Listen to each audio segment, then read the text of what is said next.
Salutations fraternelles à toute la communauté, bienvenue ou re-bienvenue sur la chaîne ISO TV. Alors dans cette vidéo, je vais vous expliquer comment on écrit une lettre manuscrite.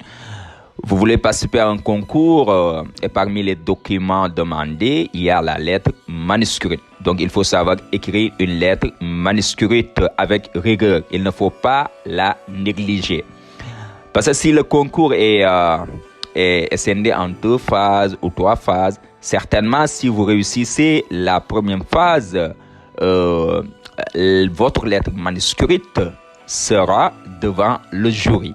Et le jury pourra l'examiner pour voir s'il y a des ratures, si les règles sont respectées. Donc, il est opportun de savoir comment rédiger une lettre manuscrite tout en respectant les règles édictées. Alors, donc, dans une lettre manuscrite, que ce soit manuscrite ou électronique, une lettre, c'est comme la dissertation, elle est composée de 3 parties. Il y a ce qu'on appelle l'entête, le corps et la conclusion. Donc voilà, ce que vous avez là, c'est l'entête. J'ai donné des exemples précis. Là, vous avez le nom et prénom, Ousmane Ba, l'adresse Dakar Guédiawaye, téléphone, vous mettez votre numéro de téléphone, adresse mail, si vous en avez, vous mettez. Si vous en avez pas, il n'y a pas de souci. Mais actuellement, on est à l'ère numérique, il faut en avoir. Alors, à droite, on met la date. Ici, c'est très important. Beaucoup mettent le mois en chiffres, alors que le mois doit être mis en lettres. Et la première lettre sera en minuscule. C'est très important. Donc, vous mettez Dakar, Guédiawaye, Kaolack, Thiès, virgule, le 21 mars 2023. La date sera mise à droite. Alors, la personne à qui vous adressez la lettre, vous écrivez à monsieur le directeur.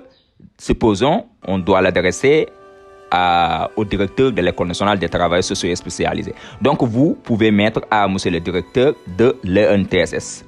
Donc, vous avez mis ici cette formule-là. Vous pouvez aussi la commencer ici. Donc, on met à monsieur le directeur de l'École nationale des travailleurs sociaux et spécialisés et puis on met l'objet. L'objet sur quoi porte votre demande.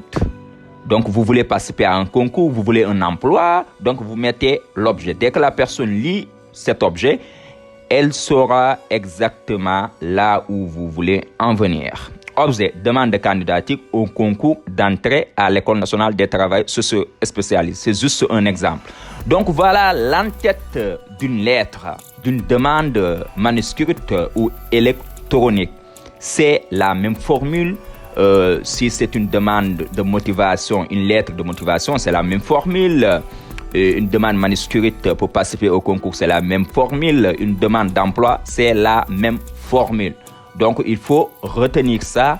Vous en aurez besoin dans votre parcours, disons, académique ou en tout cas professionnel. Alors, venons-en au corps de la demande ou de la lettre. Alors, il y a 3 parties dans ce corps. Alors, la première partie, c'est de commencer par la formule d'appel. Monsieur le directeur, je viens par cette lettre solliciter la participation au concours d'entrée à l'École nationale des travailleurs sociaux spécialisés. Point. Là, votre demande est claire.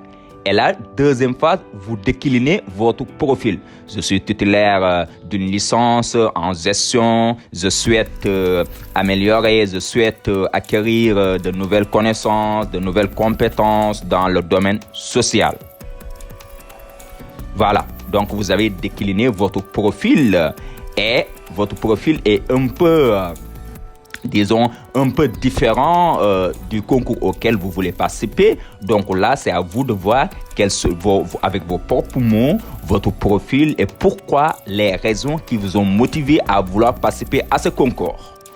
Et là, je ne veux pas donner un exemple qui sera repris par tout le monde, sinon ça ne sera pas pertinent, mais il faut comprendre juste le principe. Donc, vous avez décliné votre profil ou en tout cas dire les raisons qui vous ont motivé à vouloir participer à ce concours en quelques mots. Vous n'avez pas besoin d'écrire une lettre kilométrique, une lettre très longue.